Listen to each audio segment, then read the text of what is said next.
Hopefully I do well. Okay. What are you seeing? Are you hearing my voice? Are you hearing your voice?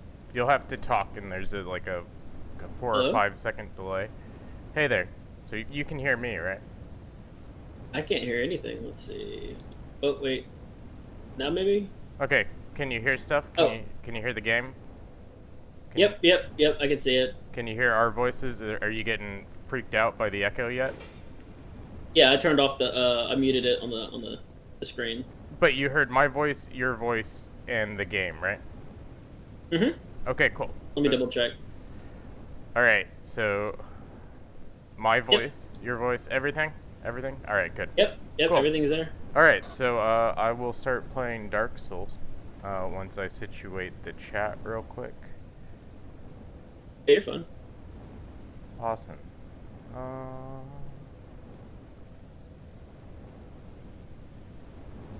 all right, so I'm as good as I will be, I think, as far as my setup goes.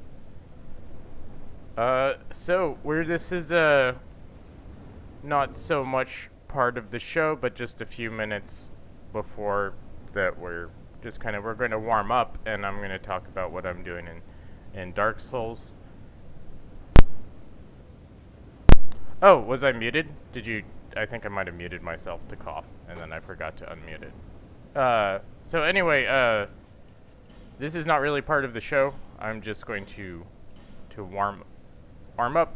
Tatius and I are just going to chat for a couple minutes, and I'll tell him what's going on in Dark Souls. And yeah, it'll be, and then we'll start the show at 9. But if anyone is, I think so. This is my second episode playing Dark Souls. I don't know if anyone's following it. It seems kind of doubtful, but with my character, I'm doing an agility build where I'll be using a spear, a longsword, which I have equipped now, and a mace. Those will be my 3 primary weapons, and I might switch it up later.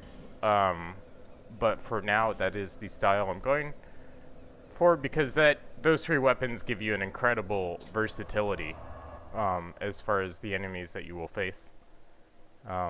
Which Dark Souls is this? This is Dark Souls 2, which is the Okay. only Yeah. one that I've played, because I want to beat it completely before I get into Dark Souls The other 3. ones. Yeah, well, and also Dark Souls 1, I think that the graphics wouldn't be as great for me, but I think I will try that one eventually too, because I've heard a lot of great things about it. In fact, people will generally prefer the first one to the second one, and like that. I don't know. There's a lot of fanboy stuff going on, and I'm not a huge fan of that. I really love this game. It's beautiful to me. Yeah, it's nice. I could never. I tried playing Dark Souls once, and man, I couldn't get past the first boss. See, you just I have don't to remember. you just have to keep at it, Yeah. because it's a punishing game. But once you start getting better at it and you stop dying as much, it's more fun. Because if you're dying all the time, it's not so much fun and it makes you want to quit. But if you can survive fairly well, then it's more fun. So hopefully I'll be doing that today and not dying very much. As I mentioned to you, I'll be fighting the first boss. That'll be the first thing I do, like right after we do the introduction. I'm going to grab some water real quick, actually. I'll be right back. Yeah. Sure.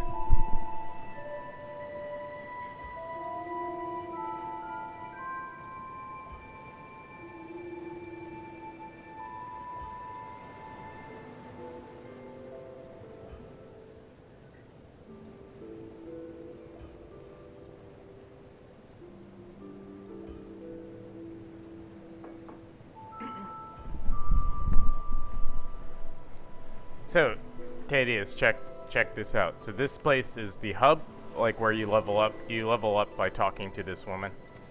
And then there's like Okay. shops and stuff. This shop over here, for example. Oh, and there's this huge pit in the middle of Majula, which is like obviously a town that's in ruins, but I just love it. It's so beautiful and it's comforting. Even though it's in ruins, I just love the music and the how light it is, and it's just nice. Anyway, there's a big pit in the middle of Majula that you could easily walk into and die. But there's a whole area down there. Like there's actually like 3 areas down there. So I think it's like 3 bosses that you get You to. ever seen 300? I have, unfortunately. Yeah, it looks like that giant pit in 300. No, it looks nothing like that. That's a terrible movie, and it deserves This is Sparta. This is not Sparta. This is Majula, and it has no relation to Sparta or any sort of monstrosity of a historical bullshit sort of football match of a movie that might have been produced in 2006. I don't know if there is such a thing, but if there is, this has nothing to do with that. Great movie, man. I love that movie. I hate that movie so much. I liked it when I saw it in 2006, but I think shortly after that, so I was like 18 then. Shortly after that, my standards for things started improving. So that didn't make the cut. I watched it recently, and I have to tell you, it ages like a fine wine. Oh, does it? Yeah. Like a fine wine if the bottle is open and it's left in the sun. So anyway, this is one of the shop owners. It's a cat. I love it. Look, it's sentient. She's so smart. She's great. My cats are sprinting around. They realize that I'm talking about cats. Also, I won't have time to like go into the dialogues for various characters, various NPCs, because we'll be focused on the conversation and all that. But this game is very well written, and this cat is just like, she's like funny and kind of cynical, and she's always like laughing at you, and it's hilarious. She's like, oh, what a you still running around? All right. Kind of like a real life cat, if they could talk, huh? Yeah. So we are almost ready. Are you ready, Tatius? Are you ready to talk and stuff? Talk about my life. Yeah, it's going to be be interesting. Yeah. Maybe. Yeah, maybe. Do you remember our conversation yesterday? As far as to what we were going to do? What's your name again? Yeah, I remember. Yeah, I remember. I'm glad that you remember the conversation we had like 12 hours ago. Yeah. That's good. That's a good start. You know, we'll just build upon that. That's all we can hope for. I don't have my other weapons equipped. Let me equip them. I think I should, with that level up I just did, I should have...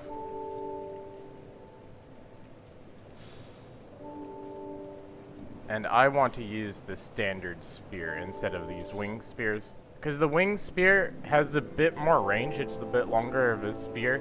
But I don't like them because they take more stamina and they're less...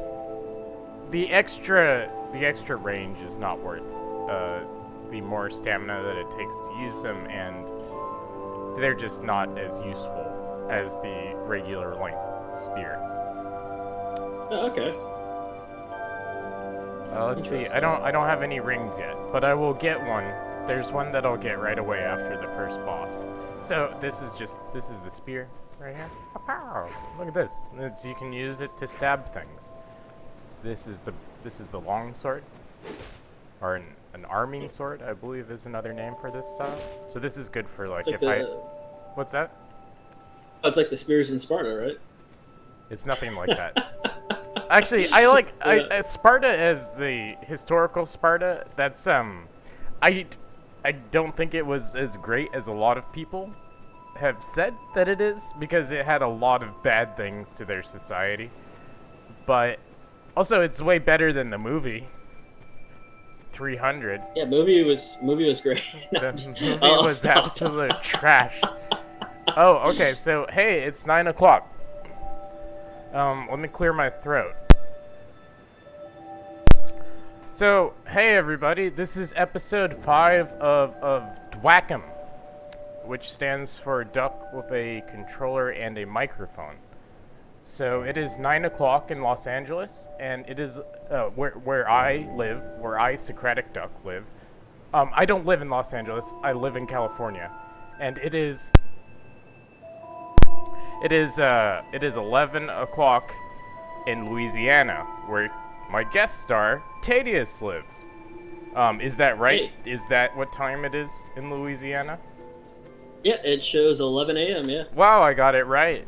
It's a good thing I have these world clocks. So, just as a little bit of an introduction to the episode. So, now that I've introduced Tatius, or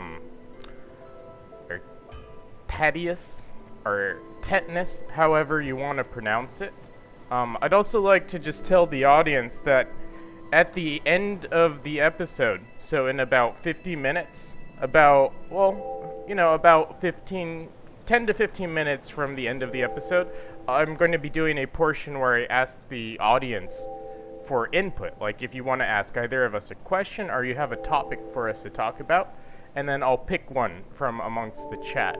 So just be prepared for that, and it'd be great if you could come up with something cool. So I'll pick the one that I like the most. So anyway, let's go ahead and get into our first talking point. So, we'll be talking about Tatius's experience in the field of nursing and insights he gained during the performance of his job. Tatius, please tell me about it. Where you wanted to start with your schooling, right? Yeah, that's fine. I guess I should say that currently I'm a medical student, but previously before I was a medical student, I was a registered nurse, and I figured I'd kind of talk about like my experiences in nursing school and kind of my experiences as a nurse, if that's all right, I guess.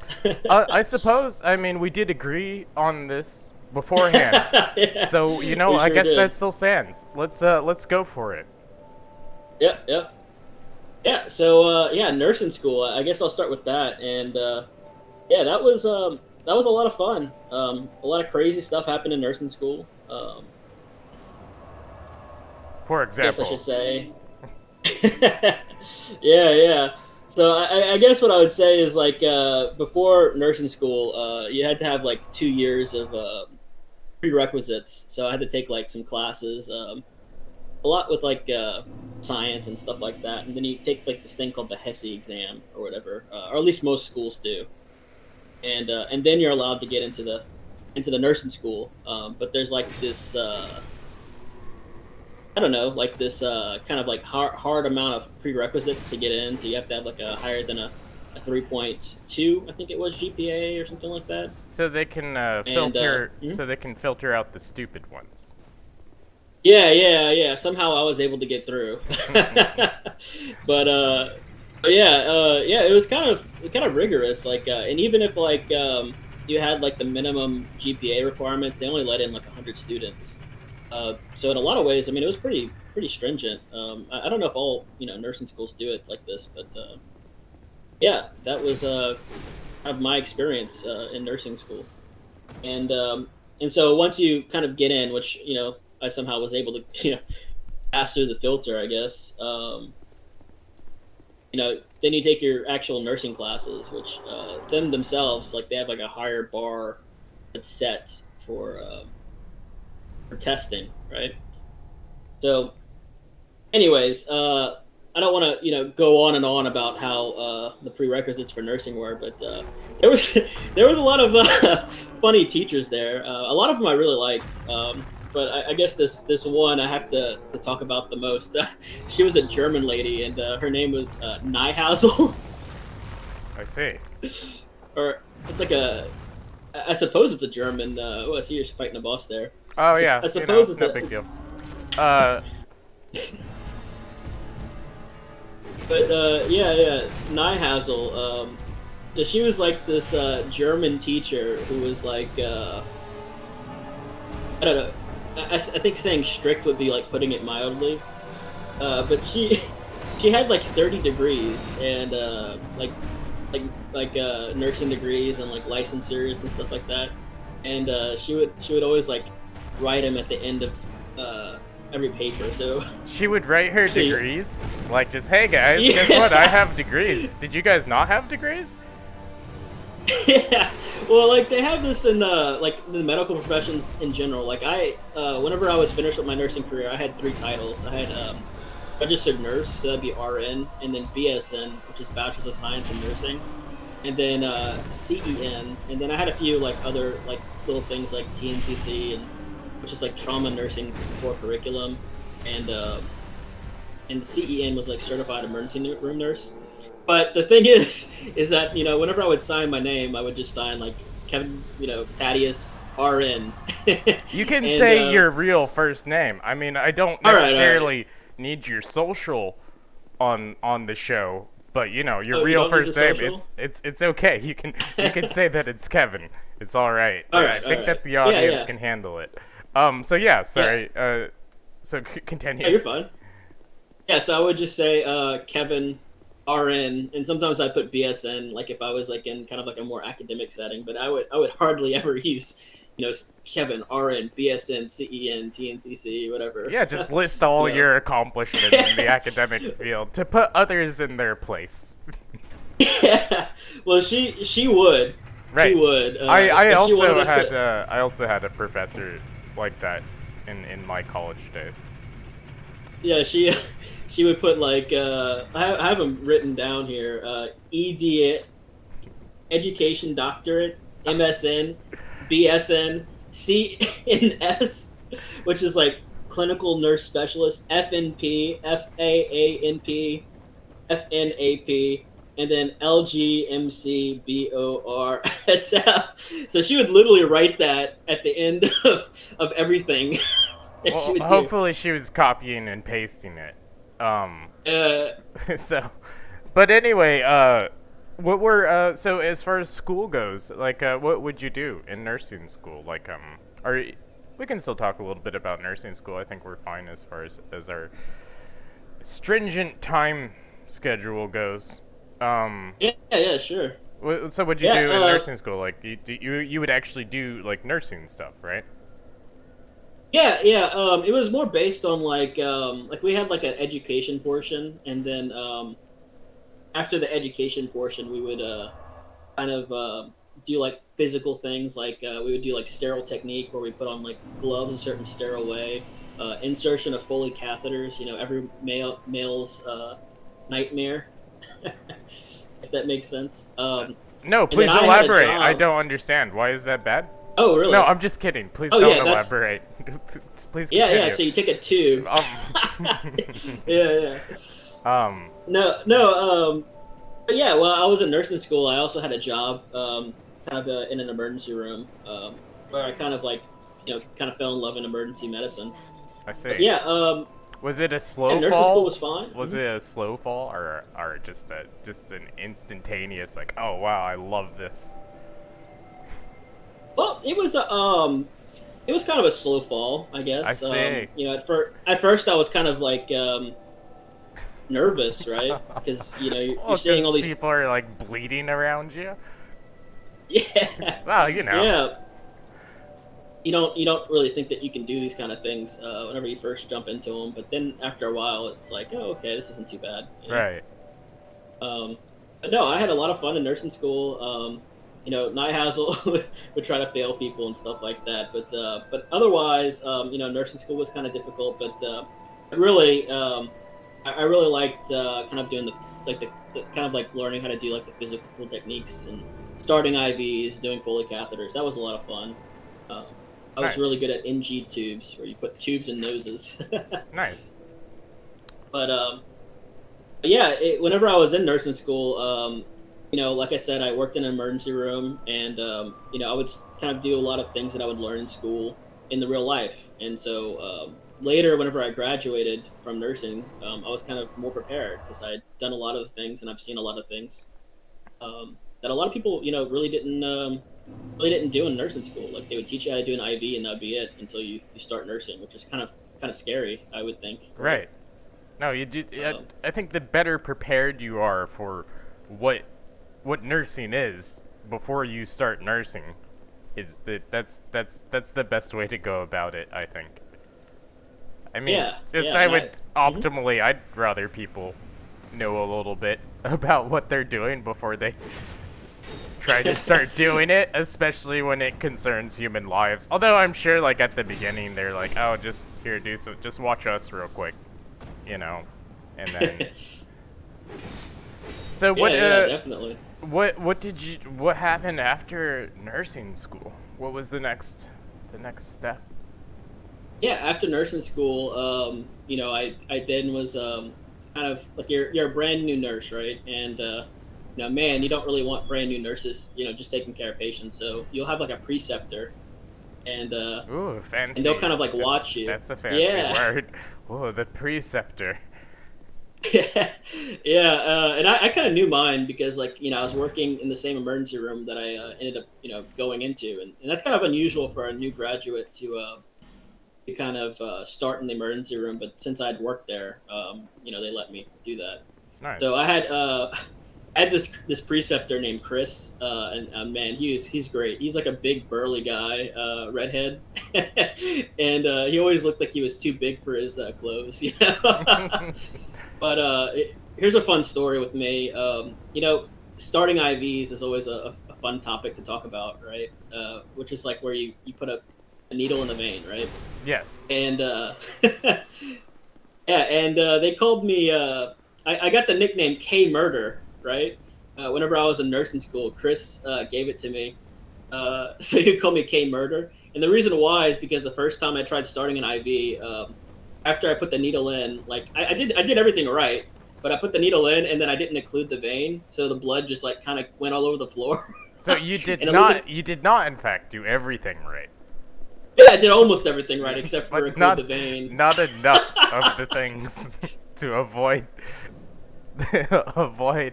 just blood going in places, but showing up at the worst possible moment, ruining the party. Yeah, so it looked like a murder scene by the time we were finished. Oh no! So they called me K Murder. So that stuck with me my entire time there at that particular hospital. So, but yeah, Chris was great. He was so would he like avoid calling you that in front of patients? Oh no! He would call that to me right in front of a patient. Just I would lose confidence in my nurse. I'm like, why is he calling him K Murder? And I got that sometimes. You ever watch Scrubs? Yes. Real life medicine is that's the closest show that's ever come to my experience. What about House with Hugh Laurie? No, no, House not at all. I thought all the doctors were on a bunch of Vicodin all the time. Sorry. So anyway, sorry. So Scrubs is you were talking about Scrubs. Yes, I would say Scrubs is probably like, it's a really fun environment, especially like the emergency room.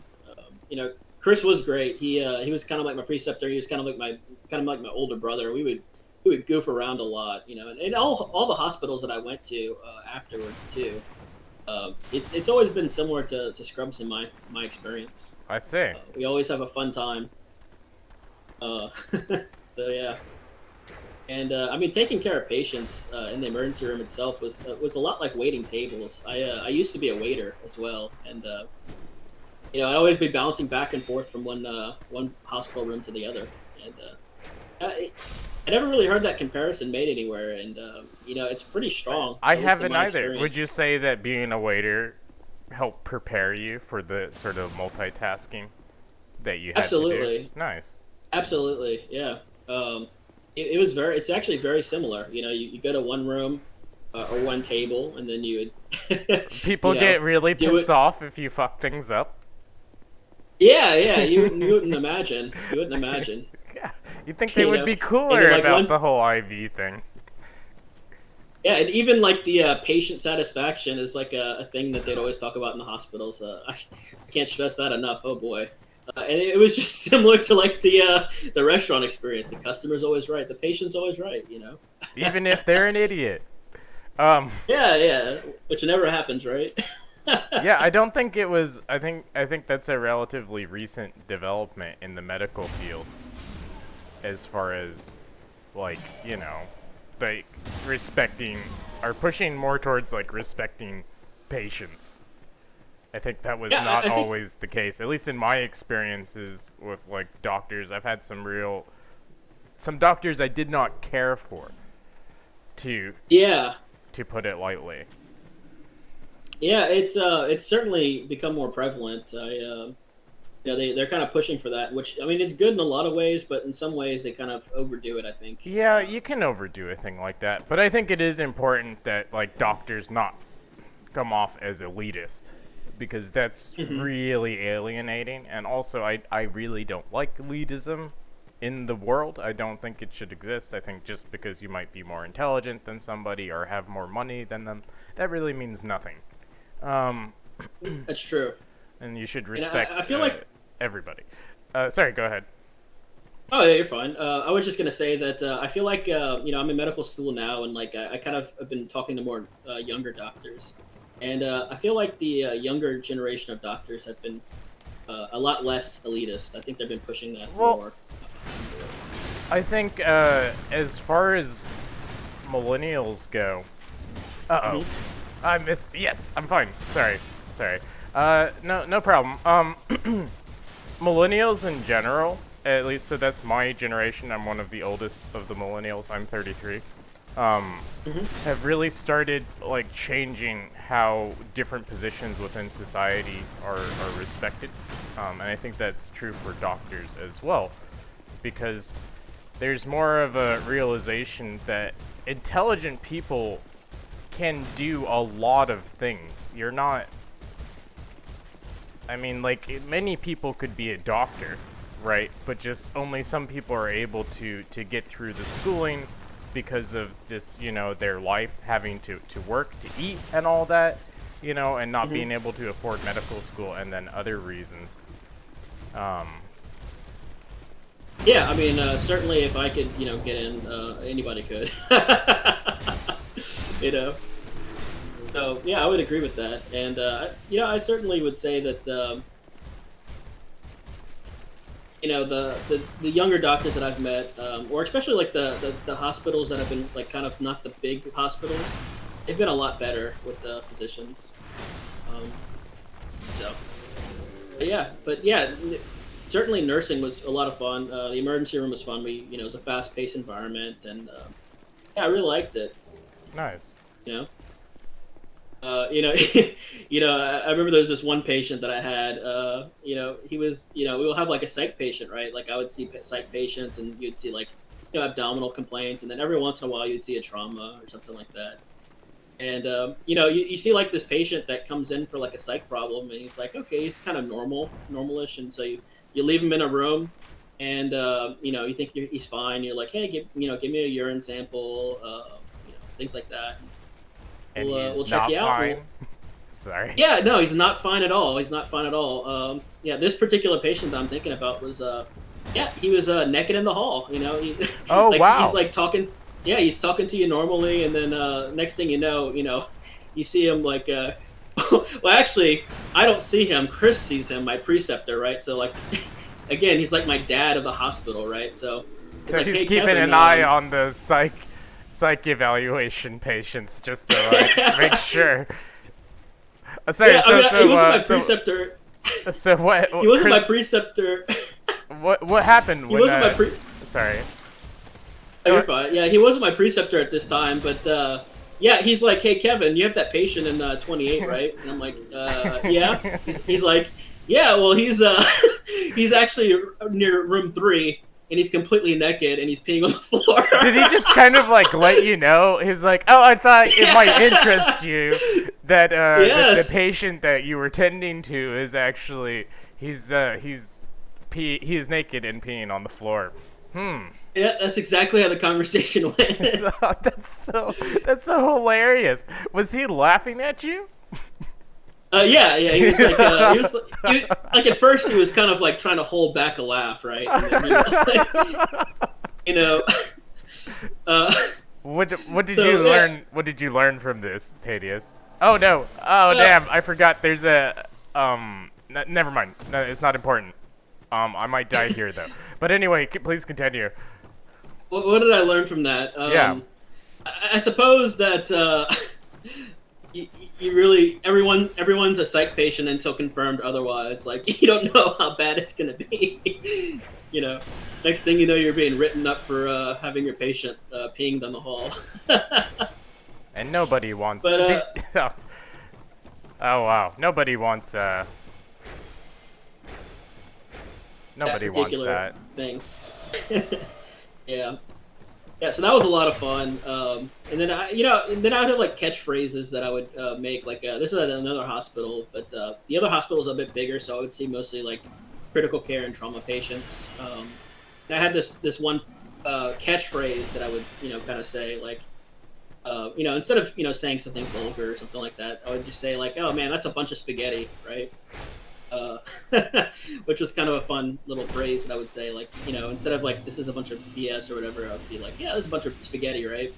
And then one time I had this patient who was in cardiac arrest, and it's not really funny. It's not funny. No, But it's not. He was in cardiac arrest, and and it's not really a time to be laughing, right?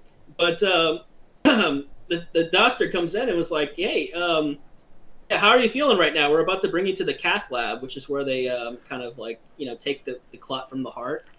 And, he just kind of like solemnly like looks back, and there's like 20 people in the room or so, and everyone's like really crowded around him, ready to go to the cath lab. We're just waiting for the note and, to go. And he's like, Doc, I'm feeling like a bowl of spaghetti. And then everyone just like erupts into laughter, which is horrible. Wait, because who said this? the patient's like, I feel like a bowl of spaghetti. Oh wow. And that's my catchphrase, so I would always say that. That's and, was he okay? Yeah, he ended up being fine. That's after good. They, It would have been him. it would have been kind of morbid if he died. Yeah, I wouldn't have told the story, right? Right. Yeah, that is funny though because he was okay. Yeah. He's just And like, that's the only reason why. I'm not feeling so great, doc. Yeah, that's quite humorous. Yeah. What happened after I don't think we've moved here yet, but what happened like after you graduated from your nursing thing? Is that we were kind of this is Oh yeah, those are kind of post graduate talks, I guess. So what was nursing like when you were like a full nurse? Well, at first, like after I left my preceptor and stuff, it was, it was pretty scary at first, right? Because you're like, okay, Right. These people, their lives are literally on the line, and so there's like this period where you're working under a preceptor, and like no matter what you do, it's under his name, right? But then there's a time where you're working by yourself, like right whenever you start working by yourself at all times. And it's kind of terrifying, right? Because you're like, okay, well, everyone is kind of dependent on me, and the doctor's not going to be in the room all the time. I'm going to be the one in the room most of the time. Right. So that was kind of a scary realization until it wasn't, and then I realized that people will always be there to help you, and especially with a good staff. And in the emergency room, I always felt like there was always people that I could count on. I haven't really good. haven't really thought about it from that aspect. Like I know that they work as a team, but I didn't think about how that's reassuring, like mentally, to the people who are doing this stuff, is to have people that are backing you up. Yeah, especially at the smaller hospital, we would all the major traumas would be split between the two hospitals, and sometimes the physicians weren't even there. Like they'd be upstairs, like doing a cardiac arrest. Because they would kind of see all the patients in the hospital if there was like emergencies, and sometimes it would just be a few of the nurses. Like maybe like there was only like sometimes 4 of us, and then we'll have like a trauma patient and no physicians because they were upstairs. Right. And so we would do everything ourselves, and having it wasn't like this in other, like whenever you go upstairs, like we would help the people upstairs a lot, and they would never be as close as we were in the emergency room, and it was always reassuring to have somebody kind of on your back, especially whenever there was a serious moment. Yeah, that makes sense to me. Perhaps. Damn it! Damn it! I'm getting shot and I'm getting a phone call. This is It only happens in the only while I'm doing this podcast that I just started doing. Oh, it's this not the time for sorry everybody. All right, please. you're I getting think we shot have and no. I've got killed. it. I've regained my composure. Uh, I think we have about like on this topic maybe one more anecdote. I'm sure you have a bunch of them that tell us a good one. Oh yeah. Oh man. Yeah, I got a bunch of them. I suppose the one I would talk about next would be like just some fun times. One time we had this Ebola scare. We had this doctor who was like really scared of anything, right? And we had this patient who flew over Africa, right? Wasn't even wasn't even in Africa. He was an Oh, oil field you know worker. that's the most. Airplanes are really dangerous. You know. Yeah, and this was during the time of like the Zika Ebola back in the day, and we shut down like half the ER because he had a flu after he flew over Africa. Oh yeah, you know, because that's definitely. I think that's the most common transmission of Ebola is from Yeah, ground super airborne. from ground to airplane. Yeah, that was ridiculous. So we shut down like half the emergency room for that, and it was really funny. You know, it was really funny. The poor guy. That wasn't funny for him. He was like, "Oh my goodness." No, it's like oh, I you just- might I just had a have cough. Ebola. Yeah. Next thing you know, we're shipping things off to the CDC. Blood tests and stuff. God, what is? I hope that doctor like, at least got like a reprimand for that. Like, Oh, I don't even know. I mean, it's not like they would tell you, but like, come on, someone give them a talking to. Like, hey, can you maybe not call the CDC if you know because you're scared you're scared of Ebola, and this person said the word Africa, and so Yeah. you're like, oh, Ebola. That's basically what happened. To Right. be honest.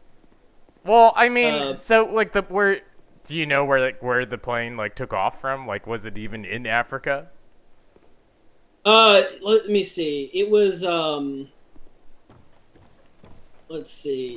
It went over the coast of Sierra Leone, and I think it was like from the kind of like the water area from Africa, like what was it, Tanzania or something like that. It was around there or something like that. I don't remember exactly, but it wasn't. He never was in Africa. He was never in Africa. I see. Itself. So, yeah. Well, What did I learn from that? Not much. Nice. Not much. Well, that was fantastic. I learned some stuff I didn't know about nursing. And oh, I forgot I have to go talk to this NPC. But yeah, that was great. Would you like to let me do this jump real quick. I hate that one. Oh, yeah, have at it. All See, these- you're really killing everything here. Oh yeah, all jumps when you have to jump over a gap in Dark Souls are really sketchy because you could easily mess it up and then you will fall to your death. So Yeah, anyway, I'd like I to do. move. Dark Souls aside, I would like to move on to our next thing. So we will for our next talking point, we will be discussing the finer points of Stoicism and how one could apply these things to one's life. Because Tatius is actually a big time famous moderator, or you know, I don't know, Oh goodness. owner of a super famous Discord, which we'll talk more about later. Also, Felagund is part of the same Discord. It's a fantastic Discord, but it involves Stoicism. It's called the Practical Stoic. So please, what would you like to tell us about Stoicism? Maybe you could start off by defining it for anyone, including myself, who's not really sure what it is. Yeah, no. Even though even though people have explained it to me several times, I'm still a little unclear. What is Stoicism? Yeah, so it's an ancient Hellenistic philosophy that kind of started in ancient Greece, so about the time of Alexander the Great. Ooh. And Yeah, there's a bunch of about stoicism, but I guess I'll talk mostly about the ethics. But it's kind of has like a natural theory of like how the world is. They would have like an idea about how logic happens, and then they have like this idea about ethics and how one should kind of portray themselves and live. And that's kind of when people talk about stoicism, they kind of talk about that particular portion the most. So they basically believe that there's certain destructive emotions that happen from errors of judgment, and it's not events outside of yourself that harm you, but it's your kind of perception of the events, and and then they also kind of base their ideas and kind of like modeled their life after living a virtuous life because they felt that virtue was kind of like the highest good, I guess you can say. I also think that virtue is important. Yeah, yeah, I certainly. That's kind of like my favorite thing about it, actually. Yeah, I think that virtue is really great. It's just But fantastic. mhm. Virtue is just fantastic. I wanted to let everybody know. So sorry, please continue. Oh yeah, you're fine. Yeah, and even like it still has its kind of place in like modern psychotherapy. Believe it or not, like they use it in cognitive behavior therapy. So if you actually, you can feel free to Google this, but if you Google cognitive behavior therapy, it has its roots directly in Stoicism. Um, Same thing for irrational emotional behavior therapy and dialectic behavior therapy, which is all different types of psycho um, psychological therapy, and that was all based in Stoicism at one point, or had its roots from Stoicism. So it still has some relevance today. But I particularly like the actual philosophy itself, the logic and the ethics, particularly for myself. Right. Um, and I think what the best part of it for me, or for anybody really, is that philosophy itself is kind of boring. You know, I, mean, It I is. read It it. is. I like it. It varies. It depends who's talking about it or who's writing about it. Yeah, yeah. I mean, I read it. Like, I still read other philosophies, of course, but I think the difference between like ancient philosophies, like within the Hellenistic period, and like current philosophies, is that back then, whenever you said philosophy, it was kind of more of a way of living, right? Right. It wasn't just a thing of like you know, It wasn't I am so what I am. abstract as it has become now. Right. I mean, it had it abstract points for sure, but it certainly, It, um, in it my was. opinion, it was very practical, right? Yeah, definitely. So just as far as like my impressions about Stoicism, so I do not consider myself a Stoic, even though I'm a member of the Discord. But there are certain ideals that I've heard about that I kind of like. Like a lot of times in my daily life, I'll find myself being kind of overcome by emotion, usually by anger, and I will act irrationally. And I think part of like the idea of Stoicism is to limit yourself from doing that or other emotions like say I don't know like love like head over heels love that will make you do a lot of stupid shit too um so isn't that kind of am I getting it or am I missing it? Is that kind of what part of stoicism is about? Yeah, I think it certainly is noteworthy that like there's a capital Stoicism and there's a lowercase Stoic, where like the word Stoic kind of means like kind of like a rock, kind of unmoving. Stoicism itself acknowledges that there's emotions, right? Right. And it, it, it's okay to have emotions, right? But kind of kind of keeping them under control to some Right. extent. Instead of letting them Mhm. instead of letting them dictate your actions, which often happens to me, and then I'll reflect on it and regret it. Right. Yeah. So Epictetus did a really good job of explaining this, but he kind of like separated into three parts. So he would talk about the internal self, and then the externals, and then in between those two would be the perceptions. So the internal self would be like what makes me me. It's the mind, the inner voice. What am I other than what's going on in my brain, right? So that would be the internal self. And then against that, you would have the externals, which would be like things outside of your internal self, right? Right. So typically they would say like attachments or expectations. So like attachments to money, attachments to I don't know, goods, and then expectations like you plan to go to the store, right? And you don't give any room for that not happening, and you get upset whenever you can't go to the store, right? So that'd be like the expectation. And so essentially, the Stoics would say that it's our perceptions of the externals that shape our internal self, right? So you not going to the store, it doesn't actually have any problem with you, right? Unless if you perceive it as being a problem. Does that make sense? Yeah. And so whenever you kind of like start, having these ideas of the internal self versus the externals, and having your shaping your perceptions around the externals, it really, you really start living a much better life, in my opinion, or at least I have. I've been living a lot better since doing that, and we have stoicism to thank for that. For me at least, because I know, like in general, stoicism, kind of comes up during times of like suffering, and I kind of had a hard time in my life, Right. personally, right? And that's whenever I found out about stoicism, right? And that's kind of the case for a lot of people, is that they have a hard time in their life, and like, oh, um, I don't want to suffer, right? And then you learn about stoicism, and that's kind of how I got involved into it. That makes sense. I won't get into the things that have been presented to me about stoicism that I disagree with.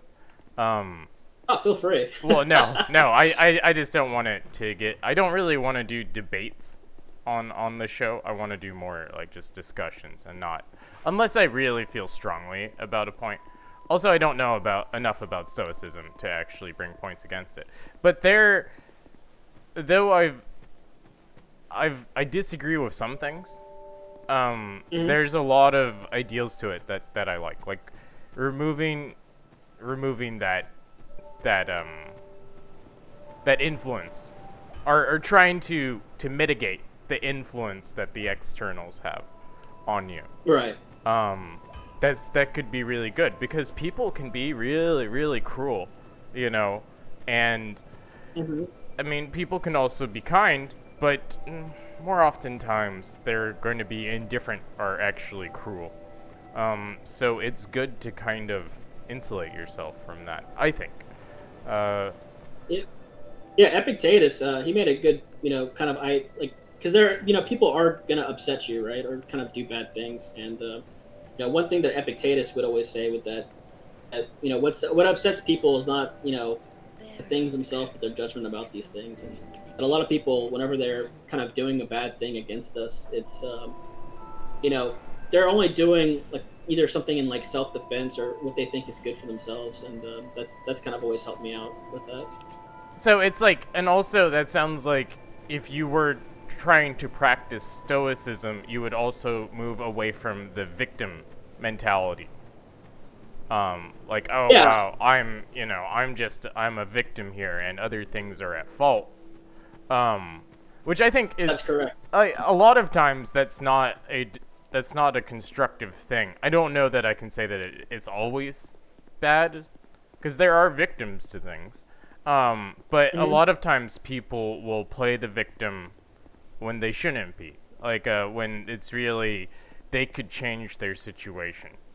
Um, Not always the case, but sometimes it is, and so I like that stoicism kind of moves away from that. So you kind of went into your. Did you want to talk about your introduction to stoicism? I think that was on our thing. Did you kind of talk about that already, or would you like to go into more detail? Yeah, I mentioned it. I was just having kind of like kind of a tough time in my life. Right. Kind of Well, struggling with a lot of things, and how'd yeah. you hear about it? So I actually picked up the Enchiridion. miraculously, I didn't really have much to do during that time of my life, and so I would just read. And one day I was kind of looking at old philosophy, and because that's what normal people do, right? They just kind of go and look for philosophy books. But but yeah, and I picked up the Enchiridion by Epictetus, and it's still one of the best books I've ever read. Um, it's like a 75-page book on Stoicism, and it's by Epictetus, who's one of the one of the main Stoics, right? You have Epictetus, Seneca, the Marcus Aurelius, who everyone fawns over. Right. Oh man, another boss. Huh? Enchiridion, huh? Isn't that have you ever seen the show Adventure Time?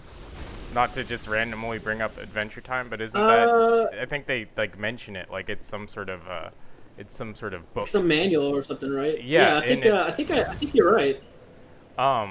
Just interesting. Like I like that show. It's pretty deep and all that, but I don't really want to talk about it too much. But I think that they do mention that book, like it's a book in the show, not the same thing. It's a different thing, but they also reference it. It's just interesting that it's in a show that we both know of. Do you have any stoical anecdotes? Perhaps you could relate them in a monotone, just to get into the spirit of things. That's a joke. That's a joke. Please don't use a monotone. I just meant without emotion. Just like, oh yes, this thing happened to me, and then we perceived it as humorous. No, please use emotion, some emotion, maybe not too much. Yeah. But I guess. Mm-hmm. Yeah, please, an anecdote. Yeah. Yeah, I could talk about like some of the ideas, or like about some of the actual Stoics, whatever you prefer. Oh, I'd like just a real life Stoic experience, like with another Stoic, and something that they did that you both laughed quietly about. I'll use, like, I guess the example, like a personal example, would be like in the early morning I was kind of like talking about Stoicism, and we did this thing where we kind of like go through the emotions, right? Where we talk about some kind of thing that might happen to us during the day, and how we would handle it, right? And we would say, is that really what we would do, right? For instance, you lose your wallet, and like in a kind of like a scenario where you talk to somebody, right? And in the scenario you say, "Oh, I lose my wallet. How would you feel?" Right? And so we kind of did that, and we talked about it. And then later on the day, my car broke down in the middle of it was very far away, right? And I used to be really prone to anger, and instead of being prone to anger, I was kind of like thinking about this. It's actually an Alan Watts quote, kind of story. It's an old Chinese proverb, actually, about fortune. And and I thought to myself, is this really bad luck? Or maybe, instead of the car breaking down and myself, being upset about it, what if the car would have continued and I would have, get in a fatal car accident or something like that, right? So I was kind of thinking about it and saying, well, is this really a bad thing that happened to me? It could have been a good thing. Who knows? It's not really for me to decide. Right. And thinking about Stoicism that day, and thinking about that, it really helped me. The Stoics would say that oftentimes we suffer more in imagination than in reality. I certainly do. Yeah, I certainly still do sometimes, but that particular day, it really went well. Some things hurt us more than they should. Some things hurt us before they should happen, and then some things shouldn't hurt us at all. And really thinking about it, and thinking about those things really helps me throughout my day. Just live a better life. If that makes sense. So, yeah. Nice. Is there a punchline? No, the punchline is the Stoicism's great. I was hoping for a funny Stoic anecdote. Yeah. Here's some funny Stoic anecdotes. Okay, we have about 5 minutes. Give me a funny Stoic anecdote where... Yeah. Not that that's not a good one. I was Hoping for something I more was funny. hoping Huh? for a little bit more merriment instead of the stoic, this stoic reaction that I had to that, which is, do you have You any invite funny a ones? stoic. Yeah, you invite a stoic, you're gonna get stoic reactions. do But you have do you have any funny ones? yeah, no. So there was a bunch of early stoics, and one of them is Chrysippus, right? Right. And he's one of my favorite stoics because he did a lot of on logic or anything. But anyways, one day he was walking down the street with one of his friends, right? And he sees a donkey, eating from a fig tree, Mm-hmm. and he laughs himself to death. He started laughing so hard that he died from laughing. Hmm. And if you look him up, that's one of the things he died laughing. I So see. that's pretty hilarious. And I guess the other Haha! one that That idiot. well, it's just Why did funny. It's he? like, oh my god, What that's was funny a about donkey. it? I mean, I that don't seems know. a It's little bit funny, but like not funny enough that I die from my reaction to it. But I mean, I guess I, if you thought it was really really funny, but I mean, I guess they just had a lower standard for humor back then, so that I, might be I that guess. might be part of the drastic effect that I this think it's had on much more him. funny. I think it's much more funny thinking about it. Him dying. Here lies Chrysippus died from laughing of a donkey eating a fig tree. I think that's pretty hilarious. It's the way he wanted Um, to go.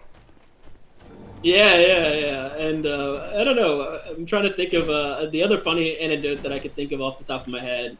Isn't actually a Stoic one, but it's an Epicurean quote. And so the Epicureans and the Stoics would kind of fight because the Epicureans would say that that what the greatest thing in the world is pleasure, and the Stoics would say that the greatest thing is virtue. And so they Hmm. always kind of had a feud because they agreed on a lot of things, but they just disagreed on that one thing. and one of the quotes that Epicurus has is, "Send me a small pot of cheese so that I may indulge myself whenever I wish." And it's just Yes. funny. I don't know. So you can just start eating the cheese, and they're like, cheese. Yeah. Just have that on Not hand. stoic. Just have that on hand. Wait, you can't enjoy cheese if you're a stoic? No, Oh, you can enjoy cheese, but but you can't I have a wouldn't. small pot of it on hand for purposes of that. I don't know about indulging myself whenever I wish. So you I can kind of like. you can enjoy things, but you can't perceive it as an indulgence. Otherwise, it's no longer stoicism, and you get kicked out.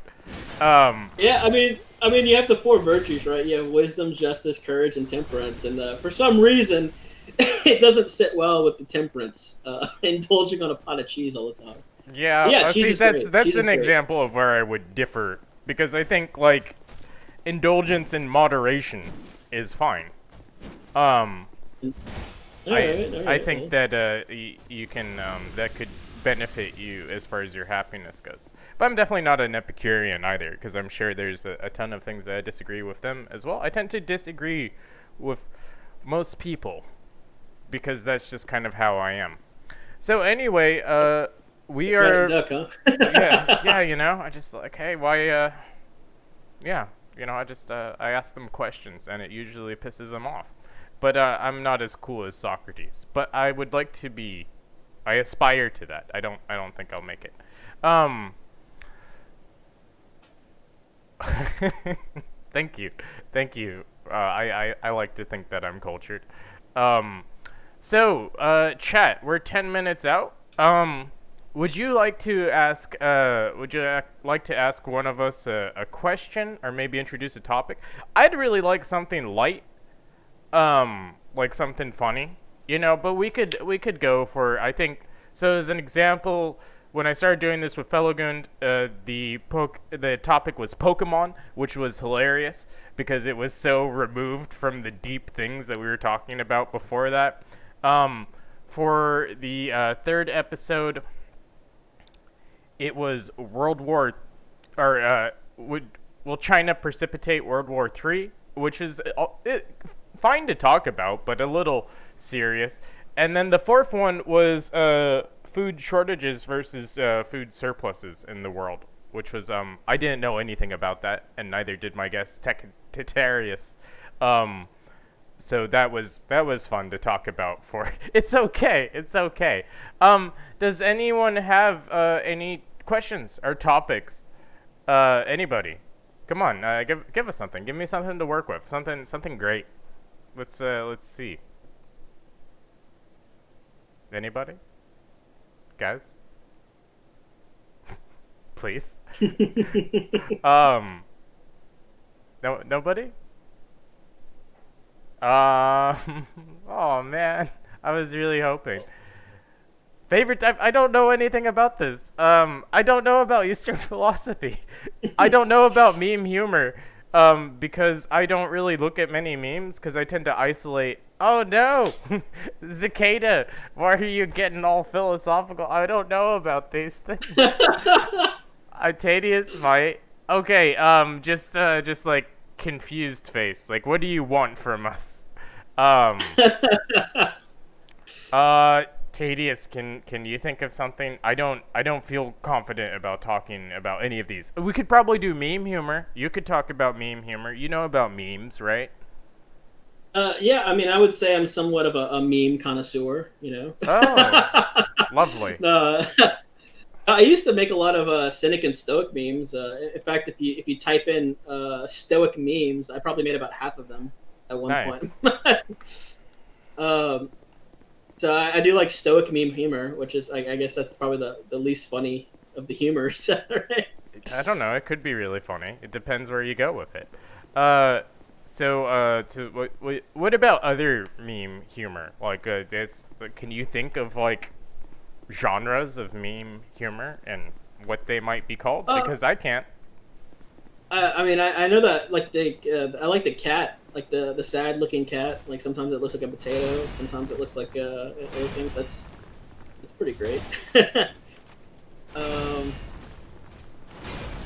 yeah, Buddhism and Taoism. I don't know enough about it to talk on it. I did spend some time in India. Oh no, we were working going to as talk about meme humor. That was the one I picked. Oh, we're just talking about that. That Okay. just that's the only topic we have time for, and we can't talk about the ones that we don't know about. So yes, please speak volumes on meme humor, please, quickly. Yeah. So memes. Yeah. I do like the Chad versus the non-Chad. It's pretty great. What is that? What genre? How would you classify that? Well, yeah. I don't know. I suppose you can classify it under Chad versus non-Chad. Oh, there's Bean Cicada Sound. He's talked about bean memes. Beans on bean everything. memes. Oh yeah, so like the donut ones, like the guy in a bath with Oh God. with beans. You know, a bath of Yeah, where it's like beans. filled with beans. Beans Yeah. in places that you wouldn't expect beans to be in. Usually Yeah, there's looking a a. clock. What's The that? clock photo would be the Yeah, clock it's photo like would the be- clock is full of beans, and you're like, that's not right. Beans aren't supposed to be in there, and that's the meme is your reaction to that, and you're like, and then you're like, Yeah, this is it makes you also uncomfortable. funny. Yeah, it's like, this is, or like I saw one with a donut that had a bite taken out of, and then there's beans within the donut. Who would do such a thing? I don't know. I don't know. Some sort of what has human society come to that we have beans in places that they shouldn't be? Yeah, so I guess that'd be a category of memes. Yeah, bean yeah, memes. that's certainly a genre, a well respected genre with a lot of tradition of at least 5 years, possibly more. Any other meme genres that you can think about or think I do of? like philosophy memes. Like a nice Hegel meme is always great. I made one with Hegel one time with where he had lipstick. That was hilarious because he has like a funny looking face. So it's so I like philosophy memes a lot. Those are always great. Nice. You can get really esoteric with those because the people that are going to look at, let's be honest with ourselves. The people that are going to look at like philosophy memes or stoic memes, They're probably losers like myself. So No, let's lie about it. People who look at philosophy memes are probably really cool people, and yeah, they're really cool. they are well respected within their communities. I think as just kind of like leaders. I think. You remember that time, like 2005, 2007, where there was like these memes that were like the stick figures and like the Oh the rage yeah, faces. back in the That was early such a phases. We've come so far since then. yeah. Um, Those are really cringy meme times. oh yeah, Cicada says never forget the Rick Roll meme. You're Oh right. yeah, You're the right, Rick Cicada. roll. No, I'll never forget it. I actually Wait, got Rick rolled recently. could you You sing know, the there's song? like Could you sing the song real quick for the yeah. podcast? Let me Google Let the me get lyrics some here. into it. But I don't remember the lyrics, otherwise I would do it. I mean, it would be really cool if we could do a duet, but I'm just gonna let you do it so you can embarrass yourself and I can lean back and yeah, mock you. yeah. No, I mean it's fun. I mean this is only like 1,000 people gonna listen to this, right? Yeah, I So think it's fine. probably actually I think 50,000. We're no strangers to love. You know the rules, and so do I. You know, Keep a going, full keep going. commitment's what I'm thinking of. You wouldn't get this from any other guy. I just want to tell you how I'm feeling. Socratic Duck. Gonna make you understand. Never gonna give you up. Never gonna let you down. Never gonna run around and desert you.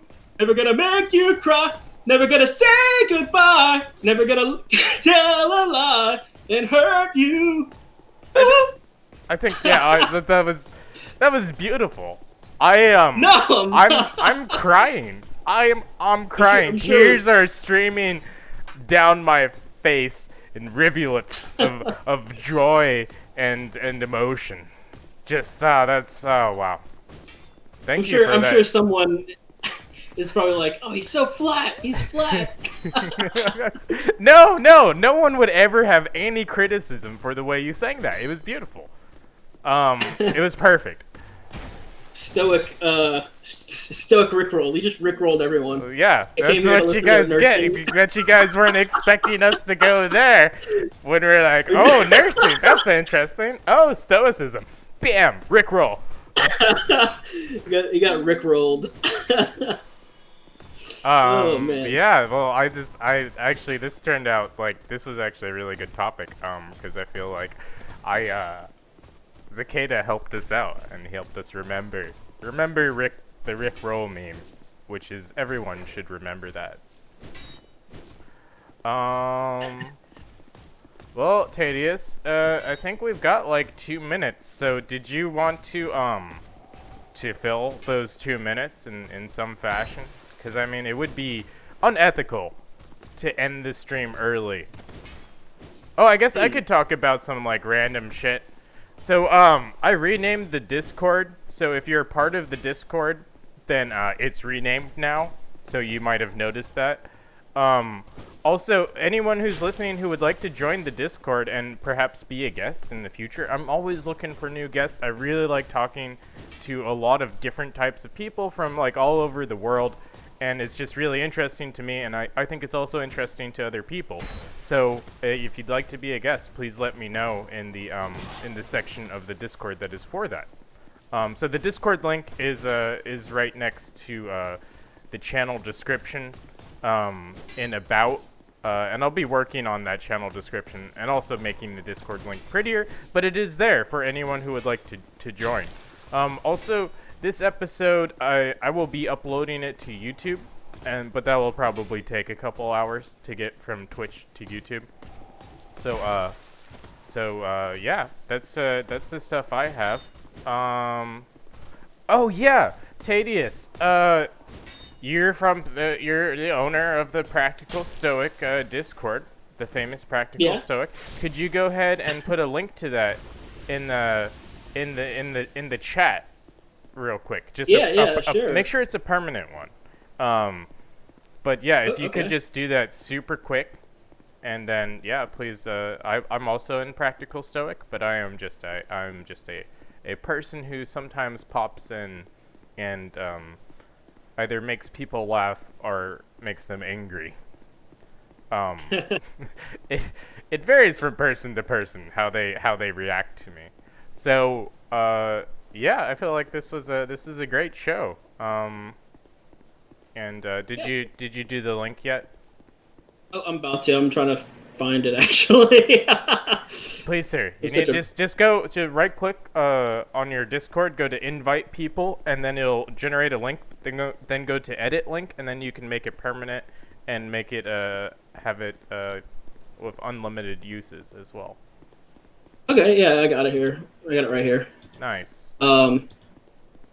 Any Yeah. Yeah. just go there in the chat, right there in the chat. There you go. Sure did. Falconet is like, I'm gonna take this into my own hands. Um, I should well, plug my Stoic book too. oh damn! No, I won't. Next time you're What? on. Next time you're on. I'd love to Let's have have you one. on. All right. All right. Next time. I forgot about that. We should have done that. Nah, it's okay. It's not a big deal. But we'll do it next time. But anyway, thanks for everybody for listening, and thank you, Tatius, for being special guest star of DWACAAM. So with Yeah. that, I'm going to end the stream, and Tadius and I we'll have a secret talk. Just Oh man. off the Oh, jeez. stream. But you guys just imagine what we're talking about and just go with that. Oh, one more thing. So I'm doing this podcast Monday, Wednesdays, and Fridays at 9 a.m. Pacific Standard Time. But that will probably change once I get a job because I'm unemployed right now, but I expect to get a job fairly shortly, and I won't be able to do it as much, so I might bring it down to like once or twice a week and maybe on Saturday, but I will keep everybody updated on the Twitch channel and in the Discord. So anyway,